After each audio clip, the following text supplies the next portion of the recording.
Hi hello నమస్తే welcome to Telugu రాజ్యం. నేను మీరామ్. P4 స్కీమ్కి సంబంధించి మొన్న ప్రవేశపెట్టిన విషయం మీ అందరికీ తెలిసిందే. అయితే ఈ P4 స్కీమ్ అనేది ఏంటి అంటే ఎగ్జాక్ట్గా చెప్పాలంటే రిచ్ పీపుల్ పూర్ పీపుల్కి హెల్ప్ చేయడం గురించే. అయితే మొన్న జగన్మోహన్ రెడ్డి గారు దీనికి సంబంధించి ఒక లాజిక్ అడగడం జరిగింది. మన రాష్ట్రంలో 8 లక్షల మంది మాత్రమే ట్యాక్స్ పేయబుల్ పర్సన్స్ ఉన్నారు. 1 కోటి మందికి పైగా పూర్ పీపుల్ ఉన్నారు. వీళ్ళు కడుతున్న ట్యాక్స్ ఎంత ఉంటే మీరు ఇంతమందికి పంచగలుగుతారు, ఇంతమందిని కొంచెం నిలకడగా వాళ్ళని స్టేబుల్ చేయగలుగుతారని అయితే ఆయన ప్రశ్నించడం జరిగింది.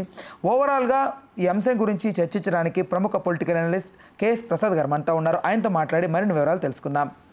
సార్ నమస్తే. నమస్తే అండి. అదే సార్, P4 స్కీమ్ గురించి జగన్మోహన్ రెడ్డి గారు ఒక లాజిక్ అడగడం జరిగింది. అసలు మీ పర్స్పెక్టివ్ ప్రకారం ఇది వర్కౌట్ అవుతుందా అసలు జెన్యున్గా? అయితే అవునండి సార్. వై సార్ అంటే ఏది అవ్వదా? నేను ఎందుకంటున్నానంటే ఇప్పుడు సంక్షేమం అన్నది మనం దేశంలో 117 కోట్ల మంది. నేను ఎందుకు చెప్తున్నానంటే 2011లోనే లెక్కలు చెప్పారు. తర్వాత ఇప్పటిదాకా లెక్కలు చెప్పలే. ఎవడో నచ్చిన కబుర్లు అడి చెప్తున్నాడు 150, 160, 170 చైనా దాటిపోయాం. అందుకని వీళ్ళు మాత్రం లెక్క పెట్టడానికి మాత్రం ఒక్కడికి కూడా ముందుకు వెళ్ళట్లే. సకల జనుల సర్వే అని మా కేసీఆర్ గారు ఒకరోజు తేల్చిపడేశారు. మాకు అదేటో ఇంట్లో ఏటేటి సామాన్లు ఉన్నాయితో సైతం. ఇవాళ ఆధార్ కార్డు ప్రైవేట్ వాడు పెడితే ఆడే అంతా మన రక్త మాంసాలు పెండేసి మొత్తం డేటా అంతా ఆడి దగ్గర లాక్కుని కూర్చొని ఉన్నాడు. అయినా సరే జనాభా లెక్కలు పెట్టరు. నేను ఇది ఒకటి అనుకుంటే దేశ ప్రధాని 80 కోట్ల ప్రజలకి నేను రేషన్ ఇచ్చాను అని చెప్పాడు ఆయన గర్వంగా. అంటే 117 కోట్లు 80 కోట్లు అంటే మిగిలిన ఎంతమంది అండి ఉంటారు? ఒక 37 కోట్ల మంది మామూలుగా ఉన్నవాళ్ళు. ఏది 2 పూటలు తినగలిగే వాళ్ళు వాళ్ళ డబ్బులతో వాళ్ళు సంపాదించుకున్న దాంతో. మిగిలిన ఎంత పర్సంటేజ్ కింద చూడాలి? అలా నీతి ఆయోగ్ మాకు లెక్క చెప్పింది 1,67,00,000 కుటుంబాలు ఉన్నాయి. ఎంతమంది అండి? 1,67,00,000. సో దగ్గర 1,41, 47 మధ్యలో అందరికీ వైట్ రేషన్ కార్డులు ఉన్నాయి. అంటే దగ్గర 80 to 90% కదా. 90% దగ్గర బిలో పావర్టీలో ఉన్న ఏపీ స్టేట్లో. పోనీ దీనికి ఇంకొక అడ్జెక్టివ్ చెప్తా. రాష్ట్రం ఎడగొట్టారు. 7 జిల్లాలు వెనకబడిన జిల్లాలను డిక్లేర్ చేసి 13 జిల్లాల కింద ఎడగొట్టిన రాష్ట్రంలో 7 5 35 350 కోట్లు ఒక సంవత్సరం ఇచ్చి 2వ సంవత్సరం లటక్కని ఎత్తుకుని పోయారు వెనక్కి. ఏవో కథలు చెప్పి. అంటే మా రాష్ట్రం వెనకబడి ఉన్నది. 7 జిల్లాల్లో 13 జిల్లాల్లో 7 వెనకబోయి ఉన్నాయి అనేది కొట్టొచ్చినట్టు కనబడుతుంటే ఈ లెక్కన దేశం లెక్క ఇందాక చెప్పింది చూడండి. అలా 37 కోట్లలో మన రాష్ట్రంలో ట్యాక్స్ పేయర్స్. ఉదాహరణకి 5-6 కోట్ల మంది ఉన్న ప్రజలందరూ కూడా ప్రత్యక్ష పరోక్ష పన్నులు కడుతున్న వాళ్ళే. అంటే ఏ పప్పు కొన్నా ఏ సామాను కొన్నా అన్నిటికీ పరోక్ష పన్ను కడతావు. కానీ ప్రత్యక్ష పన్నులు కట్టే వాళ్ళు ఎంత? 8,40,000 మంది ఉన్నారు ఆంధ్రప్రదేశ్ రాష్ట్రం నుంచి ట్యాక్స్ పేయర్స్. అందులో నిల్ రిటర్న్ బ్యాచ్ ఎంత? 30-40% ఉంటారు. మిగిలిన వాళ్ళే కదా ఎంఫసైజ్ మోర్ ఎక్విప్డ్ ఉన్న వాళ్ళు. ఇది కాక ఎన్ఆర్ఐలు వాళ్ళ కౌంట్ చేయడం వాళ్ళు వచ్చి ఎదవాళ్ళు అందరూ పడి ఉంటారు. కుక్కల్లా గిక్కల్లా అని మనం తిట్టుతూ అసహించుకుంటూ చేసిన పనులు కొన్ని ఉన్నాయి కదా, అవన్నీ మర్చిపోకూడదు కదా మనం. వీళ్ళు ఎంత సాయం చేసేస్తే, ఎందుకంటే వాళ్ళందరూ కొన్ని కార్పొరేట్ కంపెనీల్లో పనిచేస్తుంటారు కదా విదేశాల్లో. ఆ కంపెనీలో CSR యాక్టివిటీస్ చేస్తూ ఉంటాయి తెలుసు కదా. ఉదాహరణకి మైక్రోసాఫ్ట్ ఫౌండేషన్ ఉంది. Microsoft foundation, Infosys foundations Andhra Pradesh రాష్ట్రంలో వాటిల్లో ఎంత హెల్ప్ చేస్తున్నాయి తెలుసు కదా ఇవి. ఇది కాక మీరు మీ పండగలు పబ్బాలు కొన్ని అయితే ఇంట్లో పిల్లల బర్త్డేలు అవన్నీ చాలా అనవసరాలు అట్లా గడుపుకుంటున్న ఉదాంతాలు తెలుసు కదా మీకు. ఇవి జనరలైజ్. ఇది కాక గతంలో రామానాయుడు గారు, సచిన్ టెండూల్కర్, ఇప్పుడు మహేష్ బాబు అలా కొన్ని గ్రామాలని దత్తత తీసుకుని ఉద్ధరించిన ఉదంతాలు మనకు తెలుసు కదా. అలాగే ఎన్ఆర్ఐలు కొంతమంది మా స్కూల్ నుంచి చిన్నప్పుడు చదువుకున్న స్కూల్ ఇలా ఉంది అని చెప్పి దాన్ని పరిరక్షించిన విధానం. అలా కొంతమంది మనం చిన్నప్పుడు బాత్రూమే లేదు, ఇప్పుడు బాత్రూమ్లు కట్టిస్తాం, లేకపోతే వాటర్ ట్యాంక్ కట్టిస్తాం, నీళ్ళకి ఒక టంబ్లర్ కొనిస్తాం.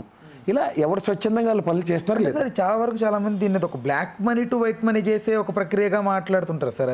అది దాన్ని అంటారు సార్. ఆయన ఉంటే తెల్లచరు ఎందుకని. అలాగా మనీ అంటూ ఏడిస్తే దాన్ని బ్లాక్ మనీయో వైట్ మనీయో చెప్తాం. అట్లనే పుట్టపర్తి సాయిబాబా గారు ఇలాంటివన్నీ చాలా ఉంటాయి.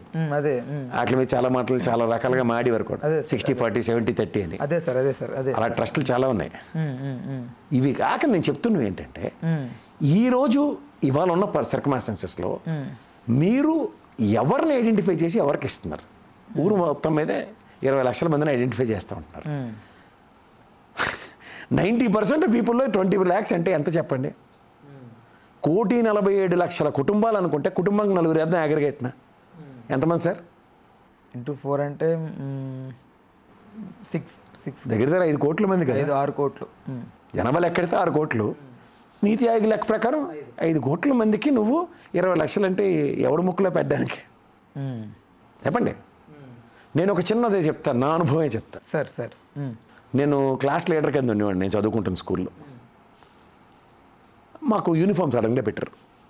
పెట్టినప్పుడు మాలో ఒకడు చాలా ఇబ్బంది పడుతున్నాడు. నేను చాలా ఇంటర్వ్యూలో చెప్తాను ఎగ్జాంపుల్. సార్ ఇబ్బంది పడుతుంటే మేమే అనుకున్నామంటే అరే అందరం డబ్బులు వేసుకుని ఆడికి యూనిఫామ్ కొనిద్దారా అని. మేము యూనిఫామ్ కొనిచ్చాం. ఇచ్చిన దగ్గర నుంచి వాళ్ళు ఒక తెలియని హ్యూమిలియేషన్ స్టార్ట్ అయింది. అంటే నన్ను వేరేగా చూస్తున్నారని. స్పాన్ ఆఫ్ నో టైం నేను మా ఫ్రెండ్స్ రియలైజ్ అయ్యి క్లాస్ స్టార్ట్ అవ్వకముందు మాస్టర్ గారిని రిక్వెస్ట్ చేసి నేను అందరూ స్టేజ్ మీదకి వెళ్ళి వాడికి క్షమాపణలు చెప్పాం. తప్పు జరిగిందిరా, మాతో నిన్ను ఇలా చేద్దామని మా ఉద్దేశం కాదురా, కానీ ఇక మీదట మేము చాలా జాగ్రత్త పడతాం, నీ విషయంలో మాకు భేదాభిప్రాయాలు లేవురా అని మేము క్షమించమన్నాం. నేను దీన్ని ఎందుకు ఎగ్జాంపుల్ చెప్తున్నానంటే సంక్షేమం ప్రభుత్వ నిర్ణయంగా 10 మందికి అందుతుంది. లేదా రేషన్ షాప్కి వెళ్ళి రేషన్ తెచ్చుకుంటున్నారు, వైట్ రేషన్ కార్డు, ఎవరికి అప్రహెన్షన్స్ ఉండవు. కానీ ఊర్లో సడన్గా ఒకడేమో సూపర్ స్టార్ అలాగా ఊర్లోకి వచ్చి వీడిని నేను దత్తత తీసుకుంటున్నాను, వీడికి డబ్బులు లేవంటే వీడికి ఫీజు కడతాను, వీడికి అన్నం పెడతాను, వీడికి కాలేజీలో చదివిస్తాను అన్నది ఎంతవరకు యాప్ట్గా ఉంటుందో ఒకసారి ఆలోచించండి సార్. ఇప్పుడు ర్యాండమ్గా ఒక నియోజకవర్గంలో కొన్ని గ్రామాలు ఉంటాయి. గ్రామంకి 2-3 తప్పునే ఐడెంటిఫై అవుతారు కదా, 20,000 అంటే 20 లక్షలు అంటే, అవునా కదా? Why these people are been isolated? Ongoing programmes are there కదా. ఇప్పుడు మనకి ప్రజా సంక్షేమం, ఇప్పుడు ఉదాహరణకి 2 రూపాయల కిలో బియ్యం ఇస్తానని తెలుగుదేశం స్లోగనే తీసుకుందాం. ఆ రోజు ఏమి కొత్త వింగ్ని తీసుకొచ్చి ఇచ్చేయలే కదా. ఇట్లా మీరు ఒక దాతృత్వంతోనూ ఒక సౌహృద్భావంతోనూ మంచి ఉద్దేశంతోనూ ఒక డిజైన్డ్ ప్రోగ్రామ్ని ఎవాల్యుయేట్ చేస్తే, లేదా ఇదే P4 ప్రోగ్రామ్ కాలేజీ స్టూడెంట్స్లో ఒక మెరిటోరియస్ బ్యాచ్, ఇప్పుడు చాలామంది చూడండి కాలేజీల్లోనూ యూనివర్సిటీల్లోనూ ఒక స్కాలర్షిప్ ప్రోగ్రామ్ ఉంటుంది, వాళ్ళ నాన్నగారి పేరు మీద వాళ్ళ తాతగారి పేరు మీద పెట్టి ఆ ఫౌండేషన్స్ త్రూగా ఇస్తూ ఉంటారు. అట్లాంటివి మీరు కాలేజ్ లెవెల్లో చేయండి, you will be highlighted. Meritorious student, below పవర్టీలో ఉన్నవాడికి government will give this particular చారిటీతో మేము ఎన్హాన్స్ అయ్యి will give the short out list. ఇట్లాంటివి ఇన్నోవేషన్స్ అంటారు. ఇవి పబ్లిక్ అందుకే చూడండి ప్రజల యాక్సెప్టెన్స్ లేదే. చంద్రబాబు నాయుడు గారు లాంటి ముఖ్యమంత్రి స్థాయి కలిగిన మీటింగ్లోనే జనాలు తిరిగి వెళ్ళిపోయారు.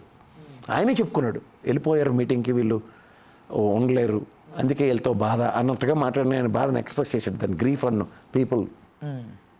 ఎప్పుడైనా పీపుల్ ఎక్స్పెక్టేషన్స్ డెలివరబుల్స్ మీద ఉంటాయి. మీరు ఇవాళ నాకు ఇంటికి తీసుకెళ్ళి అన్నం పెడతారన్న ఎక్స్పెక్టేషన్తో మీ ఇంటికి వస్తున్నప్పుడు మంచినీళ్ళు ఇచ్చి ఇంటికి పోమన్నారు అనుకోండి, రెండోసారి మీ ఇంటికి రావడానికి నేను ఆలోచిస్తాను, మూడోసారి అయితే అసలు రాను. ఎగ్జాంపుల్ చెప్తున్నా. అట్లా ఈ 4,000 రూపాయలు పెన్షన్ ఇస్తానన్న దగ్గర ప్రభుత్వం మీద ఎక్స్పెక్టేషన్స్ పెరిగి మీకు కూటమి ఇచ్చారు. బికాస్ ఎగ్జిస్టింగ్ దానికన్నా ఇంకా మీరు వైవిధ్యభరితంగా చేస్తారు. అలానే అమ్మఒడి 15,000 వస్తుంది దగ్గర ఇంట్లో ఎంతమంది ఉంటే అంతమందికి వస్తుంది ఎక్స్పెక్టేషన్స్. ఈ ఎక్స్పెక్టేషన్స్ మీ దగ్గర నుంచి ఎప్పుడైతే సంవత్సరం అయినా లేకపోతే people will definitely think and thought about something else. So ఆ ప్రాసెస్లో మీరు P4 లాంటిది ఎక్స్పెరిమెంటల్ మాడ్యూల్లో చేద్దామన్నా సౌండ్ ఇంత పెద్ద లౌడ్ స్పీకర్ పెట్టి కూనరాగం తీస్తానంటే ఎట్లా సార్? మైకేల్ జాక్సన్ కాన్సర్ట్ అని చెప్పి అన్నమాచారి కీర్తనలు పాటిస్తే ఎలా ఉంటుందో ఇక్కడ కూడా అలాగే ఉంటుంది. ఇది ఎలా ఉందంటే P4 concept is nothing but ఆనా పేలంట సినిమా చూసారు మీరు? కోట శ్రీనివాసరావు గారికి కంచంలో అన్నం పెట్టుకుని కోడిని అలగట్టి తింటూ ఉంటాడు, కోడి కూరని భ్రమించని. అలా మేము సంక్షేమం చేస్తామని P4 పథకం ద్వారా ఎవరికి ఇస్తామో తెలియదు లాటరీ పద్ధతిలో అన్నట్టు 20 లక్షలు కలెక్టర్ గారును గ్రామ సభలో పెట్టి అందులో ఐడెంటిఫై అవుతారన్న దాకా వీళ్ళు ఏమైనా కొత్తగా శ్రీదేవిలో రోలా? ఇప్పుడు గతంలో వాలంటరీ వ్యవస్థ తీసుకొచ్చినప్పుడు కూడా అనేక రకాలుగా విమర్శలు తెచ్చారు. బట్ జగన్మోహన్ రెడ్డి గారు చేసిన ఈ పనులన్నింటిలో కూడా వన్ ఆఫ్ ది బెస్ట్ అంటే ఫస్ట్ వాలంటరీ చెప్తారు. ఇప్పుడు మీకు మాట చెప్పనా, ఒక ట్రాన్స్పరెంట్ గవర్నెన్స్ కోసం ప్రభుత్వం తీసుకున్న ఒక నిర్ణయం, స్వచ్ఛందంగా సేవ ఎవరు చేస్తారు? రెడ్ క్రాస్కి అయితే బ్లడ్ డొనేషన్ ఉంటుంది, ఇక్కడ ఉన్న నలుగురు ఎంతమంది ఇస్తారు? స్వచ్ఛందంగా సేవ చేయడానికి ఎంత, ఇప్పుడు తిరుపతి దేవస్థానం ఉంది, ఎవరి మట్టుకు వాళ్ళు స్వచ్ఛందంగా సేవ చేయడానికి 20 రోజులు 15 రోజులు దేవదేవుడి దగ్గరికి వెళ్ళి వస్తారు. దే ఆర్ డూయింగ్, భగవంతుడికి సేవ చేయాలన్న దీంతో వస్తారు. అలా మీరు సేవ చేయడానికి వాలంటరీ వ్యవస్థ ప్రతిష్ఠించినప్పుడు పార్టీలకు అతీతంగానే ఉన్నారు దాంట్లో. అందులో 70% ఆడపిల్లలే ఉన్నారు. జగన్మోహన్ రెడ్డి కనుక ఇదే జన్మభూమి కమిటీలు, ఇదే ఈ తెలుగుదేశం కార్యకర్తలను పరిరక్షించుకునే కమిటీలు లాగా ఉండి వాళ్ళకే కాంట్రాక్ట్లు ఇచ్చి వాళ్ళకే చేసేలాగా ఉంటే కథ వేరేగా ఉంది. ఇప్పుడు ఈ P4 ఎలా చూడొచ్చు సార్? ఇప్పుడు ఆ టైంలో వాలంటీర్ని బాగా వ్యతిరేకించి మాట్లాడారు. ఇప్పుడు ఈ P4 స్కీమ్ అసలు ఎగ్జాక్ట్గా వాళ్ళు వ్యతిరేకించారని కాన్సెప్ట్ కాదు, దీనివల్ల అవుట్కమ్ అయితే డెరవ్ అవ్వదు. అండ్ ఫైనాన్షియల్ ఎబిలిటీ క్రియేట్ చేద్దాం అనే దగ్గర ఈ కేసీఆర్ గారు అనౌన్స్ చేసిన దళిత బంధు పథకంలాగే ఉంటుంది. బట్ ఈ 10 లక్షలు దళితులు అందరికీ అని చెప్పి ఆఖరికి సెక్రటరియట్లో పనిచేస్తున్నాడు కూడా నీ పేరు లాస్ట్లో ఉంటుందని చెప్పి అంతర్గమనం లేకుండా అంతర్ధానం అయిపోయిన పథకాల్లాగా ఉంటుంది. బట్ ఇది సడన్గా ఎట్లా సార్ ముందుకు తీసుకురావాలనిపించింది వీళ్ళకి? ఇదివరకు దీని గురించి ఇప్పుడు సంక్షేమం చేయలేనప్పుడు ఏమవుతుంది? ఇప్పుడు ఒక పెద్ద గీత తప్పు, దీన్ని సరిదిద్దాలంటే ఇంకో గీతకి వెళ్ళి పెద్దది కన్ఫ్యూజన్ చేసి వాళ్ళు మహేష్ బాబు గారు రౌండప్ చేసుకోవడం అంటే ఇలాగే ఉంటుంది. రైట్. ఒరిజినల్గా సంక్షేమానికి ఎంత అవుతుంది అన్న దగ్గర 79,800 కోట్లు కావాలి పర్ ఇయర్. ఎలకేట్ చేసింది ఎంత? 17,600 కోట్లు. అప్పుడు ఏం చేయాలి? గజకర్ణ, గోకర్ణ, ఇంద్రజాల, మహేంద్రజాల విద్యలే ప్రదర్శించాలి. రైట్. దాన్నే కనికట్టు అంటారు. Okay sir. Thank you sir, ధన్యవాదాలు. హలో, తెలుగు రాజ్యం ఛానల్ చూస్తున్నారా? సామాజిక, రాజకీయ, జీవన చిత్రణే తెలుగు రాజ్యం. అతిశయోక్తులు, అసత్యాలు ఉండవు.